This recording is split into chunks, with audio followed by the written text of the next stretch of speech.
அனைவருக்கும் வணக்கம். இந்த வீடியோவில் ஆங்கிலத்தை பயன்படுத்தி வாக்கியங்கள் அமைக்கும் போது பொதுவாக ஏற்படக்கூடிய காமன் எரர்ஸ் என்னென்ன அப்படிங்கிறத தெரிஞ்சுக்க போகிறோம். இந்த வீடியோ ஏற்கனவே ஆங்கிலத்தில் பேசிகிட்டு இருக்கிறவங்க அவங்களுடைய ஆங்கில அறிவை டெஸ்ட் பண்ணிக்கிறதுக்கு இந்த வீடியோவை பயன்படுத்திக்கலாம். அதே மாதிரி ஆங்கிலம் கற்றுக்கொண்டு அரைகுறையாக பேசிகிட்டு இருக்கிறவங்க அவங்களுடைய தவறுகளை திருத்திக் கொள்ளவும் இந்த வீடியோவை பயன்படுத்திக்கலாம். இப்போ வீடியோக்குள்ளே போகலாம். முதல் சென்டென்ஸில் எடுத்துப்போம். ஐ am in home. I am in home. இந்த வாக்கியத்தில் ஒரு தவறு அப்படிங்கிறது இருக்குது. அது என்ன தவறு அப்படின்னு சொல்லி கண்டுபிடிங்க. I am in home. So தெரியாதவங்களுக்கு சொல்கிறேன். இதில் இன் அப்படிங்கிறத ப்ரிப்போசிஷனாக இந்த இன் அப்படிங்கிற ப்ரிப்போசிஷனை ஹோம் அப்படிங்கிற வார்த்தைக்கு முன்னாடி பயன்படுத்தக்கூடாது அப்படிங்கிறது கிராமர் விதி. இதுக்கு உண்டான விளக்கத்தை கொடுக்கணுன்னா அதுக்கு நான் நிறைய சொல்லிட்டு போகணும். ஸோ ரொம்ப நான் வளவலன்னு பேசுகிறதுக்கு விரும்பல. இந்த ஹோமை பொறுத்த வரைக்கும் சிம்பிளாக சொல்கிறேன். ஹோம் அப்படிங்கிறது நம்ம வீட்டை மட்டும் குறிக்காது. பொதுவாக முதியோர் இல்லம்ங்கிறது ஓல்டேஜ் ஹோம் அப்படிம்போம். அனாதைகள் இல்லம் இது ஆர்ஃபனேஜ் ஹோம் அப்படிம்போம். சரி, இதுக்கெல்லாம் ஏன் இந்த பேர் இருக்குது அப்படின்னு பார்த்தீங்கன்னா, ஹோம் அப்படிங்கிறது பொதுவாக ஒரு பீஸ்ஃபுல்லாக தங்கக்கூடிய ஒரு இடத்துக்கு பேர் ஹோம் அப்படிங்கிறது தான் ஆங்கிலத்தில் இருக்கக்கூடிய அதனுடைய அர்த்தம். ஓகேங்களா? அது நம்ம வசிக்கக்கூடிய வீட்டை மட்டும் குறிக்காது, அந்தமாரி இடங்களை குறிக்கும். அது மட்டும் இல்லாமல் இது அட்வர்ப் அப்படிங்கிற ஒரு கேட்டகரி. அதை பற்றி நான் சொல்ல போனாக்கா அது இன்னும் நீண்டிகிட்டே போகும். ஓகேங்களா? ஸோ இந்த ஒரு விஷயத்தை நீங்கள் ஞாபகம் வச்சுக்கோங்க. பொதுவாக அந்தமாரி தங்கக்கூடிய இடங்கள், டெம்பரரி ஒரு இடத்துல தங்கக்கூடிய இடங்களுக்கு நம்ம ஈட் அப்படிங்கிறத பயன்படுத்தக்கூடாது. இது இன் அப்படிங்கிறத பயன்படுத்தக்கூடாது. அதனால் இந்த இன்னுக்கு பதிலாக என்ன ப்ரிப்போசிஷனை பயன்படுத்தணும் அப்படின்னு பார்த்தீங்கன்னா, இங்கே இன்னுக்கு பதிலாக அட் அப்படிங்கிற ப்ரிப்போசிஷனை பயன்படுத்தணும். இன்னுக்கு பதிலாக அட் என்ற ப்ரிப்போசிஷனை பயன்படுத்தணும். அதாவது எப்படி சொல்லணும்னா, ஐ ஆம் அட் ஹோம்னு தான் சொல்லணும். ஐ ஆம் இன் ஹோம்னு சொல்லக்கூடாது. அதே நீங்கள் ஹோம்க்கு பதிலாக ஹவுஸ் அப்படின்னு யூஸ் பண்ணிங்கன்னா, இந்த வாக்கியத்தில் ஐ ஆம் இன் ஹவுஸ்ன்னு சொன்னீங்கன்னா அது ஓகே, அது தப்பு கிடையாது. பட் ஹோம் அப்படிங்கிற வார்த்தையை பயன்படுத்தக்குள்ள அதுக்கு முன்னாடி வரக்கூடிய ப்ரிப்போசிஷன் இன் பயன்படுத்தக்கூடாது. இன்னுக்கு பதிலாக அட் அப்படிங்கிற ப்ரிப்போசிஷன் மட்டும்தான் பயன்படுத்தணும்.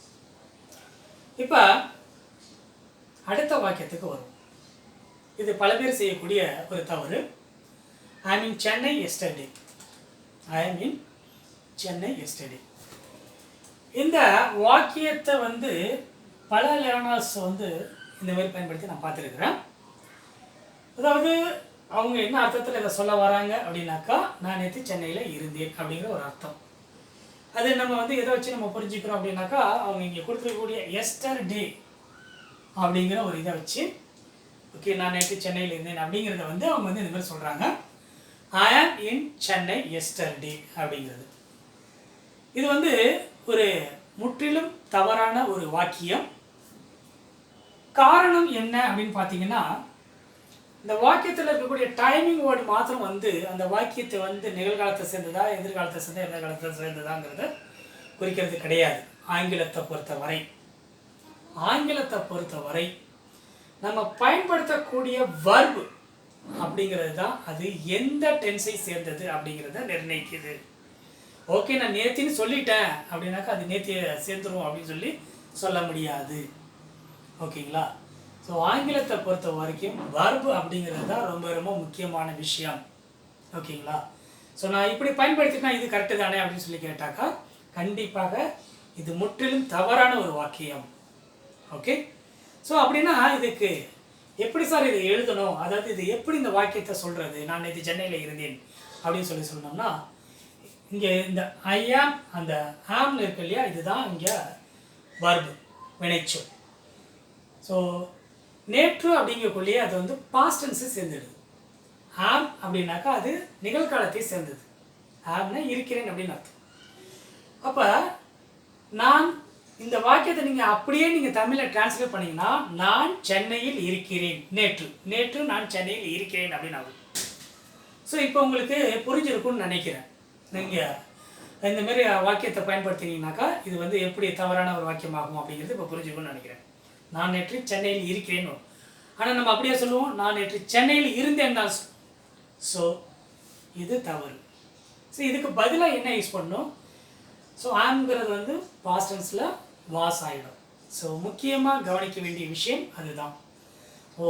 நீங்கள் எந்த வாக்கியத்தை பயன்படுத்தினாலும் அது எந்த டென்ஸில் சொல்கிறீங்க அப்படிங்கிறத வந்து சொல்லக்கூடியது, அதை வந்து காட்டக்கூடியது எது அப்படின்னா அந்த வினைச்சொல் தான். நீங்கள் பயன்படுத்தக்கூடிய டைமிங் வார்த்தை மாத்திரம் கிடையாது.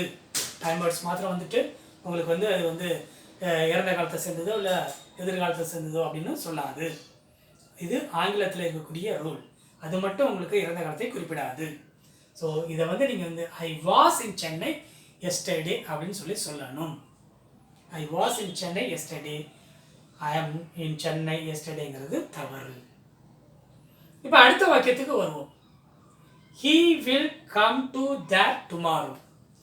அவன் வருவான். எங்கே வருவான்? He will come to that. அங்கே வருவான். எப்போ வருவான்? நாளைக்கு வருவான். He will come to that tomorrow. இது வந்து பல பேர் இப்படி தான் வந்து பேசிகிட்டு இருக்காங்க. பார்த்தீங்கன்னா இதுவும் முற்றிலும் தவறான ஒரு வாக்கியம். என்ன காரணம் அப்படின்னு பார்த்தீங்கன்னா, இந்த வாக்கியத்தில் தவறு எங்கே என்னன்னு கண்டுபிடிச்சவங்களுக்கு ஓகே, தெரியாதவங்க நான் தவறு வந்து இதுதான். டு அப்படிங்கிறது he will come to that tomorrow. He will come to that tomorrow அப்படின்னா என்ன அர்த்தம்? அவன் நாளை எங்கே வருவான். இந்த டூ இருக்கு இல்லையா? ஏன் சார் கரெக்டாக தானே சார் சொல்லியிருக்கான், அவன் அங்கே வரான் தானே சொல்கிறான், அப்போ டூ தானே பயன்படுத்தி ஆகணும். தேர், ஹியர், அங்கே, இங்கே இந்த மாதிரியான வார்த்தைகளுக்கு முன்னாடி டூங்கிறத பயன்படுத்தக்கூடாது. அங்கே, இங்கே இந்த மாதிரியான வார்த்தைகளுக்கு டூ அப்படிங்கிறத பயன்படுத்தக்கூடாது. இது ஒரு முற்றிலும் தவறு. அப்படின்னு இதை எப்படி சார் சொல்லணும்? He will come there tomorrow. அவன் நாளைக்கு அங்கே வருவான் அப்படின்னு தான் சொல்லணும். இதில் பார்த்தீங்கன்னா இது எதனால் இங்கே பயன்படுத்தக்கூடாது சின்னதாக சொல்கிற அந்த விளக்கத்தை. இந்த தேர் அப்படிங்கிறது வந்து ஒரு அட்வர்ப் கேட்டகரியை சேர்ந்தது.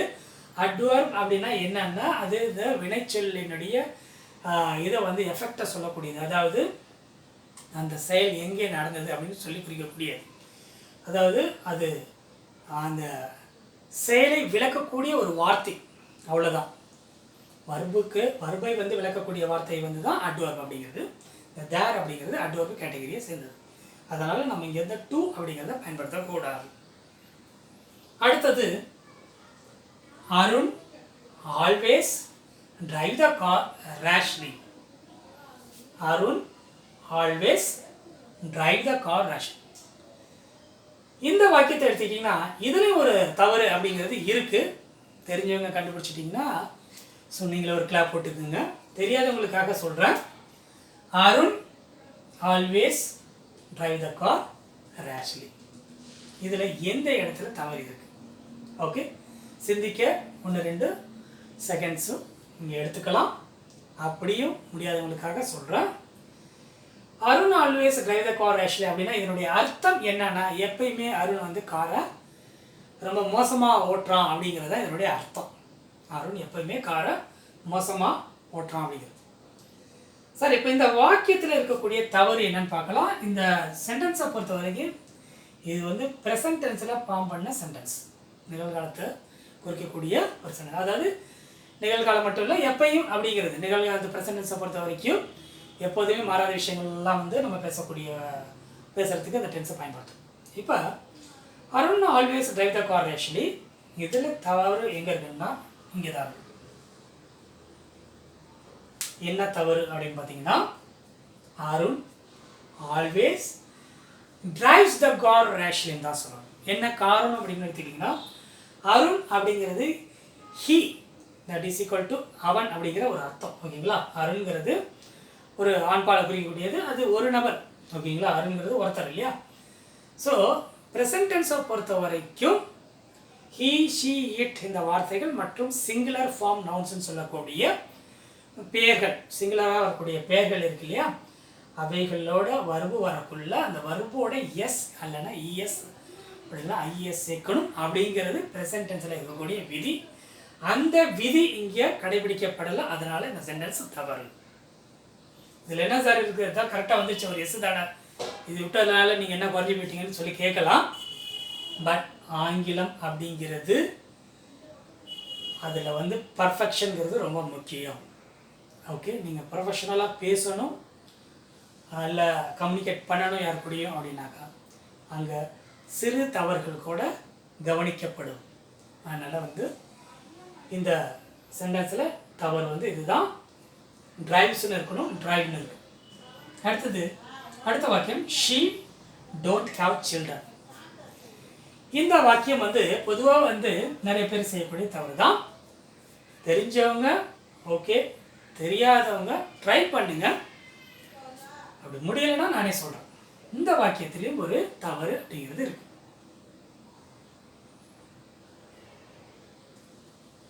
சரி, நான் சொல்கிறேன். ஷீ டோன்ட் ஹாவ் சில்ட்ரன், இந்த வாக்கியத்தினுடைய அர்த்தம் என்ன அப்படிங்கிறது முதல்ல சொல்கிறேன். அவளுக்கு குழந்தைகள் இல்லை அப்படிங்கிறது என்னுடைய அர்த்தம். சரி, அவளுக்கு குழந்தைகள் இல்லைன்னா கரெக்டாக தானே சார் சொல்கிறீங்க, அப்படி என்ன இருக்கு, தப்பு இருக்குது அப்படின்னு கேட்கலாம். அதாவது ஹீ ஷீ இட்டை பொறுத்த வரைக்கும் டோன்ட் அப்படிங்கிற வார்த்தை பயன்படுத்தக்கூடாது. இது முற்றிலும் தவறான ஒரு செயல். சார் இந்த ஒரு வார்த்தையால் என்ன சார் தப்பாயிடும் போது, அதான் புரியுது இல்லையா அப்படின்னு சொல்லி கேட்காதீங்க. இங்கிலீஷில் இதெல்லாம் வந்து பிளண்டர் மிஸ்டேக் அப்படின்னு சொல்லலாம். ஓகே, இது மிகப்பெரிய தவறுகள் இவையெல்லாம். அப்போ இங்கே என்ன வரும் அப்படின்னா ஷீ டசன்ட் ஹாவ் சில்ட்ரன் அப்படின்னு தான் சொல்லணும். ஷீ டோன்ட் ஹாவ் சில்ட்ரன் சொல்லக்கூடாது. He she it. ஓகே, இவைகளை பயன்படுத்தி நிகழ்காலத்தில் இந்த மாதிரி வாக்கியங்கள் அமைக்கக்குள்ள இந்த டோன்ட் அப்படிங்கிறது டசன்ட் அப்படிங்கிறது தான் வரும். She doesn't have children. அடுத்த வாக்கியம் we are live in Madurai. நாங்கள் மதுரையில் வசிக்கிறோம் அப்படிங்கிறது இதனுடைய அர்த்தம். நாங்கள் மதுரையில் வசிக்கிறோம். we are living Madurai. இந்த வாக்கியத்திலையும் ஒரு தவறு அப்படிங்கிறது இருக்குது. இதுவும் பார்த்தீங்கன்னா நிறைய கற்றுக்கிறவங்க வந்து பார்த்தீங்கன்னா நிறைய பேர் தவறு செய்யக்கூடிய ஒரு இடம். அது வந்து இந்த வாக்கியத்தில் வரக்கூடிய தவறுங்கிறது பெரும்பாலானவங்க செய்யக்கூடிய தவறு தான். முடிஞ்சவங்க அதை கண்டுபிடிங்க, அப்படி இல்லாதவங்க வந்து இல்லாதவங்களுக்கு இது தெரியாதவங்களுக்கு நான் சொல்கிறேன், சரிங்களா? இப்போ இதனுடைய அர்த்தம் என்ன அப்படின்னாக்கா நாங்கள் மதுரையில் வசிக்கிறோங்கிறது இல்லையா. இப்போ இதில் உள்ள தவறு எந்த இடம் அப்படின்னு பார்த்தீங்கன்னா இந்த ஆர் அப்படிங்கிறது தான். இந்த ஆர் அப்படிங்கிறது தான். we are live in மதுரைன்னு சொல்லக்கூடாது, we live in மதுரை தான் சொல்லணும். சார் இதில் என்ன சார் இருக்குது, ஆர் லிவ் இன் தானே நாங்கள் ரொம்ப காலமாக பேசிகிட்டு இருக்கோம், யாருமே எங்களை கேள்வி கேட்கலையே, நீங்கள் எப்படி சொல்லலாம் அப்படின்னு சொல்கிறவங்களுக்கு சொல்கிறேன். அதாவது இந்த ஆம் ஈஸ் ஆர் அப்படிங்கிற வார்த்தைகளோட இன்னொரு வினைச்சொல் வந்துச்சுன்னா அது வந்து கண்டினியூஸ் ஃபார்மில் தான் இருக்கணும். ஆக்டிவ் வாய்ஸை பொறுத்தவரை ஆம் ஈஸ் ஆரோட இன்னொரு வினைச்சொல் வந்துச்சுன்னா அது கண்டினியூஸ் ஃபார்மில் தான். அப்படி இல்லை அப்படின்னா வெறும் வர்பு ஒன்று மட்டும் வருது, அது வர்பு ஒன்று பயன்படுத்துகிறோம் அப்படின்னாக்கா அதுக்கு முன்னாடி இந்த வார்த்தை இந்த வினைச்சொல் தேவையற்ற ஒன்று இதை சேர்க்கக்குள்ள அந்த வாக்கியம் தவறான வாக்கியம் ஆகிடும். ஸோ வி லிவ் இன் மதுரைன்னு தான் சொல்லணும். வி ஆர் லிவ் இன் மதுரைன்னு சொன்னால் அது முற்றிலும் தவறு. இங்கே லிவ் அப்படிங்கிற வார்த்தையை பயன்படுத்துகிறது, இதுக்கு பதிலாக நீங்கள் எதை யூஸ் பண்ணாலும் சரி. So we are work at Google ஏதோ ஒன்று சொல்கிறீங்க அப்படின்னா கூட ஆறு ஒர்க் இப்படி எது வந்தாலும் சரி, அப்போ வந்து அந்த ஆர் அப்படிங்கிறத தவிர்க்கணும். ஓகேங்களா? ஸோ இது ப்ரெசன்ட் டென்ஸை பயன்படுத்தக்குள்ள ஏற்படக்கூடிய தவறு, இதுவும் ஒரு மிகப்பெரிய தவறு. ஓகேங்களா? வர்பு ஒன்றை மட்டும்தான் பயன்படுத்தணும். ப்ரெசன்ட் டென்ஸை பொறுத்த வரைக்கும் வர்பு ஒன்றை மட்டும்தான் பயன்படுத்தணும். அடுத்தது இந்தமாரி ரெண்டுத்தையும் சேர்த்து பயன்படுத்தக்கூடாது, தனித்தனியாக பயன்படுத்தலாம். வெறும் ஆரை மட்டும் பயன்படுத்தலாம், இல்லைன்னா வெறும் வர்பு ஒன்று மட்டும் இந்த மாதிரி ரெண்டுத்தையும் சேர்த்து பயன்படுத்தக்கூடாது. அடுத்தது he met the Geeta last night. he met the Geeta last night. Geetha சில பேர் டிஹெச்சை போட்டு எழுதுறாங்க, சில பேர் டிஏ போட்டு எழுதுறாங்க. சரி, இப்போ நம்மளுக்கு அது முக்கியம் கிடையாது. இந்த வாக்கியத்தில் இருக்கக்கூடிய தவறு என்ன அப்படிங்கிறத கண்டுபிடிக்க முயற்சி பண்ணுங்க. தெரியாதவங்களுக்கு நானே சொல்கிறேன். என்ன சார் எல்லாமே பர்ஃபெக்டாக தானே சார் இருக்குது அப்படின்னு சொல்கிறவங்களுக்கு இந்த தவறு எந்த இடம் அப்படிங்கிறத நான் சொல்கிறேன். இதனுடைய அர்த்தத்தை முதல்ல சொல்கிறேன். ஹீ மெட் த கீதா லாஸ்ட் நைட்னா அவன் கீதாவை நேற்றிரவு சந்தித்தான் அப்படிங்கிறது இந்த வாக்கியத்தினுடைய அர்த்தம். சரி, இப்போ இதில் தவறு எங்க இருக்கு அப்படிங்கிறத பார்க்கலாம். he met the Geeta. இந்த த அப்படிங்கிறத பயன்படுத்தக்கூடாது இந்த இடத்துல. சார் இது எப்படி நான் தெரிஞ்சுக்கிறது? த பயன்படுத்தக்கூடாது. கீதா என்பது ஒரு தனிநபரின் பெயர். ஒரு தனிநபரின் பெயர் அப்படிங்கிறது ஆங்கிலத்தில் அது ப்ராப்பர் நவுன் சொல்லப்படும். ஓகேங்களா? அது மட்டும் இல்லாமல் இந்த மாதிரி ஒரு தனி நபரின் பெயருக்கு முன்னால் இந்த ஆர்டிகல் தேவை பயன்படுத்துறதுங்கிறது மிகவும் ஒரு பெரிய தவறாகும். இது பயன்படுத்தவே கூடாது. இந்த மாதிரிலாம் நான் அந்த கீதாவை சந்தித்தேன், நான் அந்த ரமேஷை சந்தித்தேன் அப்படின்னு தமிழில் பேசுகிற மாதிரி நம்ம இங்கிலீஷில் பேச முடியாது. ஓகே, கிராமர் விதி அதற்கு அனுமதிக்காது. he met the கீதான்னு சொல்லக்கூடாது. he met Geetha last night. that's it. Okay, அப்படிதான் சொல்லணும். அதனால் இந்த மாதிரியான தவறுகளுடன் வாக்கியங்களை பயன்படுத்திட்டு வரவங்க இந்த தவறுகளை சரி செய்து கொள்ளுங்கள். மீண்டும் இதே மாதிரி காமன் எரர்ஸ் வீடியோவில் சந்திக்கலாம். நன்றி, வணக்கம்.